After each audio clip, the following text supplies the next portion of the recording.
ஒரு பெரிய மாற்றத்தை உருவாக்க ஒரு சின்ன செயல் போதும்னு சொன்னா நம்புவீங்களா? வாங்க, இன்னைக்கு நாம பார்க்க போற கதை அத பத்தி தான்.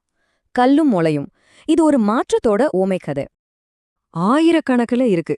இதெல்லாம் வீண் வேலை. இந்த ஒரு வரியில ஒரு மொத்த சமுதத்தோட நம்பிக்கையின்மையே அடங்கியிருக்கு. இதுதான் நம்ம கதையோட ஆரம்ப புள்ளி. வாங்க உள்ள போலாம். சரி, முதல்ல அந்த பிரச்சனை என்னன்னு பாத்திரலாம். ஒரு கிராமத்தையே முடக்கி போட்ட அந்த தீர்க்க முடியாத பிரச்சனை. எல்லோரும் கைவிட்ட அந்த நிலம். சும்மா கற்பனை பண்ணி பாருங்க. ஒரு வறண்ட கிராமம். அந்த நிலம் முழுக்க கல்லும் பாறையுமா இருக்கு. வருஷம் வருஷமா எவ்வளவு உழைச்சாலும் ஒரு சின்ன பயிரை கூட வளர்க்க முடியல. இது ஒரு நாள் 2 நாள் பிரச்சனை இல்ல. தலைமுறை தலைமுறையா தொடர்ற ஒரு விரக்தி. இங்கதான் முக்கியமான விஷயமே இருக்கு. பாருங்க, உண்மையான பிரச்சனை அந்த நிலத்துல இருந்து கற்கள் இல்ல. அதை விட ஆழமான பிரச்சனை மக்கள் மனசுல இருந்த இந்த எண்ணங்கள் தான்.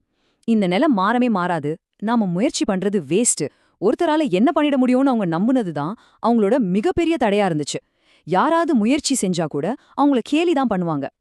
ஆனா இந்த மொத்த நம்பிக்கையின்மைக்கு நடுவுல ஒரே ஒரு சின்ன தினசரி செயல் எல்லாத்தையும் மாத்தப் போகுது. அதுதான் இந்த மாற்றத்துக்கான தொடக்க புள்ளி. இங்கதான் நம்ம ஹீரோ விக்ரம் வரான். ஊரே முடியாதுன்னு சொன்னப்போ, சுத்தி இருந்தவங்க கேலி செஞ்சப்போ அவன் யார்கிட்டயும் எதுவும் சொல்லல. அமைதியா ஒரு முடிவெடுத்தான். எப்படியாவது இதை தொடங்கணுண்டு. விக்ரமோட திட்டம் பார்க்க ரொம்ப எளிமையானது, ஆனா ரொம்ப சக்தி வாய்ந்தது. பாருங்க, முதல்ல பிரச்சனை என்னன்னு கரெக்டா புரிஞ்சுக்கிட்டான். கற்கள் தான் தடை. 2வது, ஒரு பெரிய வேலையை செய்யல, ஒரே ஒரு சின்ன செயல், அதாவது ஒரு கல்ல மட்டும் எடுத்தான். 3வது, ரொம்ப முக்கியமானது, அதை தொடர்ந்து செஞ்சான், ஒவ்வொரு நாளும். இது வெறும் கதை இல்லங்க, நம்ம வாழ்க்கையில இருக்கிற எந்த பெரிய பிரச்சனைக்கும் இது ஒரு ஃபார்முலா. 1. வெறும் ஒரே ஒரு எண். ஆனா யோசிச்சு பாருங்க, ஒரு கல், ஒரு நபர், ஒரே ஒரு தினசரி செயல். உலகத்துல நடந்த எந்த ஒரு பெரிய மாற்றமும் இப்படி ஒரு சின்ன ஒன்னுலேருந்து தான் தொடங்குது. இப்பதான் கதையில ஒரு முக்கியமான திருப்பு முனை வருது. அந்த ஒரு சின்ன செயல் எப்படி ஒரு பெரிய நம்பிக்கையின் விதையா மாறுச்சுன்னு பார்க்கலாம் வாங்க. இந்த மாற்றத்தை நீங்களே பாருங்க. முதல்ல வெறும் தரிசு நிலம், நம்பிக்கையின்மை, கேலி மட்டும்தான் இருந்துச்சு.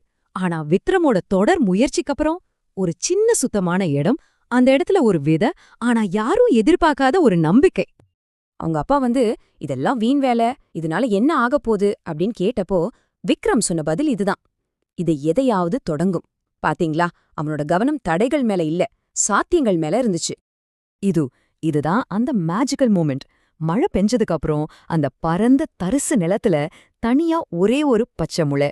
இது வெறும் செடி இல்லங்க, மாற்றம் சாத்தியம்னு அந்த ஊருக்கே கிடைச்ச முதல் ஆதாரம். ஒரு சின்ன நம்பிக்கையின் ஒளி. அந்த ஒரு சின்ன முளை எப்படி ஒரு பெரிய சமூக இயக்கமா மாறுச்சு? அதுதான் செயலோட அலை விளைவு, அதாவது ரிப்பிள் எஃபெக்ட். வாங்க பார்க்கலாம். இந்த மாற்றத்தோட பயணத்தை கொஞ்சம் பாருங்க. முதல் நாள் விக்ரம் தனியா ஆரம்பிச்சான். சில மாசத்துல ஒரு சின்ன இடம் சுத்தமாச்சு. அந்த ஒரு முளைய பார்த்ததும் அவனை கேலி செஞ்ச அவங்க அப்பாவே முதல்ல சேர்ந்தாரு. அத பார்த்து அக்கம் பக்கத்தினரும் சேர்ந்தாங்க. கடைசியா ஒரே வருஷத்துல அந்த மொத்த கிராமமும் ஒன்னு சேர்ந்து ஒரு பசுமையான அறுவடைய உருவாக்குச்சு.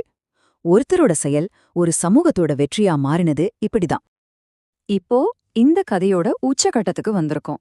இங்க நிலத்தை மாத்துனதை விட ஒரு பெரிய மாற்றம் நடந்திருக்கு. அது என்னன்னு தெரிஞ்சுக்கலாம் வாங்க.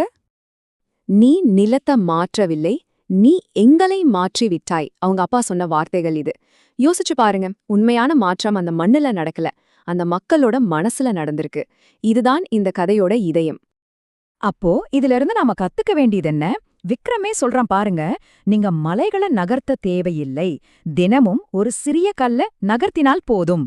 இந்த ஒரு வரிய நல்ல ஞாபகம் வச்சுக்கோங்க, அவ்வளவுதான் விஷயம். சரி, இந்த விளக்கத்தை ஒரு கேள்வியோட முடிக்கலாம். இன்னைக்கு உங்களால நகர்த்தக்கூடிய அந்த ஒரு கல் எது?